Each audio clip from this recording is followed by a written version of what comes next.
Okay, let's jump right in. Welcome to this explainer. Today, we're going to explore an absolutely epic, completely invisible cosmic battle that is happening right above our heads at this very moment. We are talking about space weather.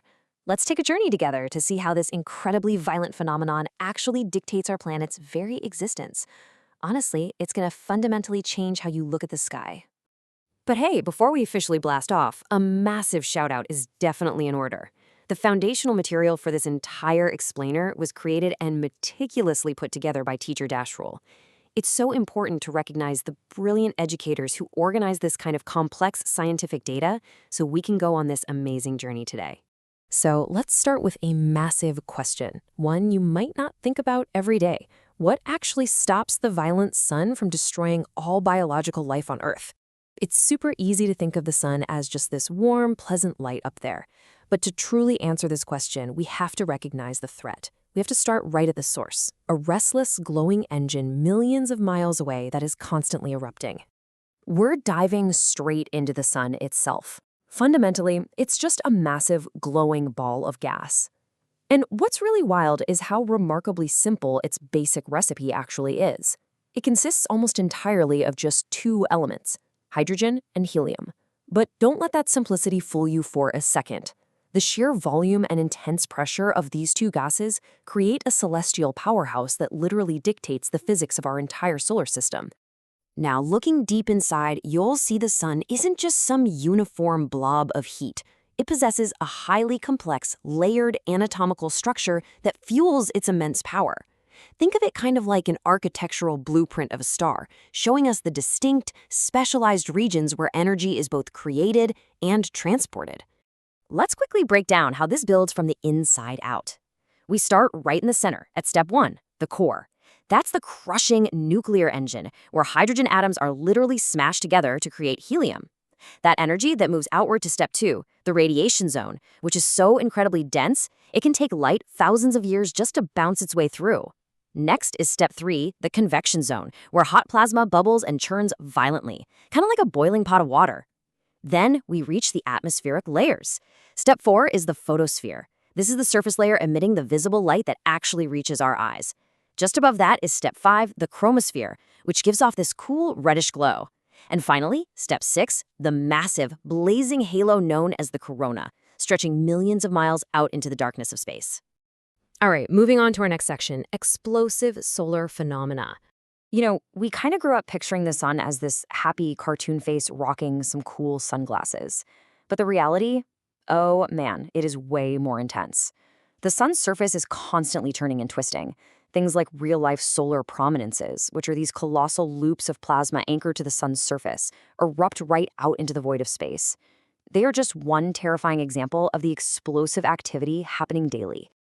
To really understand these surface explosions, we have to distinguish between two of the biggest culprits. First up, we have solar flares. These are columns of charged gases that typically erupt near sunspots, which, by the way, are those darker, cooler areas where the magnetic fields get all twisted up. Flares peak in brightness super fast in just seconds or minutes and then dim over a few hours. On the other side, we have coronal mass ejections, or CMEs. Now, these are entirely different beasts. A CME is a huge physical cloud of plasma that spouts magnetic particles deep into space. So while a flare is a quick flash of light, a CME is a massive cloud that actually takes about 3 days to reach Earth. But here's where it gets super relevant for us down here on the ground.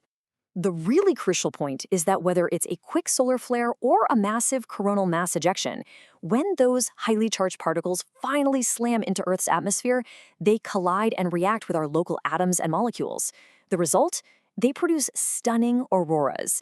It's nature's ultimate light show, appearing uniquely near our planet's north and south poles.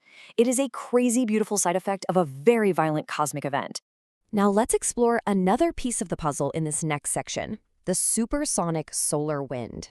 Beyond those isolated massive explosions we just talked about, there is a constant invisible force hurtling toward us at all times.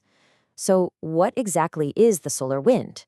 Basically, it's a continuous, nonstop stream of particles in plasma, specifically electrons, protons, and alpha particles erupting from the sun. But it's not just a stream of matter. This wind actually carries an interplanetary magnetic field right along with it, projecting the sun's influence deep, deep into our solar system. And if you're wondering just how fast this continuous stream is moving, well, this highly charged plasma is traveling at terrifying supersonic speeds ranging from 250 to 750 kilometers per second. Let that sink in for a second. That is up to 750 kilometers every single second, blowing directly toward our home planet, 24/7, without ever taking a break. Which brings us to our final major topic, Earth's biological shield. So if this continuous supersonic plasma hit us directly, it would literally strip away our atmosphere and end all life. But thankfully, we have an unseen savior, Earth's magnetosphere. It acts as a vital biological shield that catches and dramatically deflects that deadly supersonic solar wind right around the planet. Deep underground, Earth's spinning core of liquid iron acts like a giant dynamo, generating this massive magnetic bubble. Without this invisible force field projecting out into space, life as we know it would simply be impossible. It is the ultimate defender in this cosmic battle. So, I want to leave you with this thought.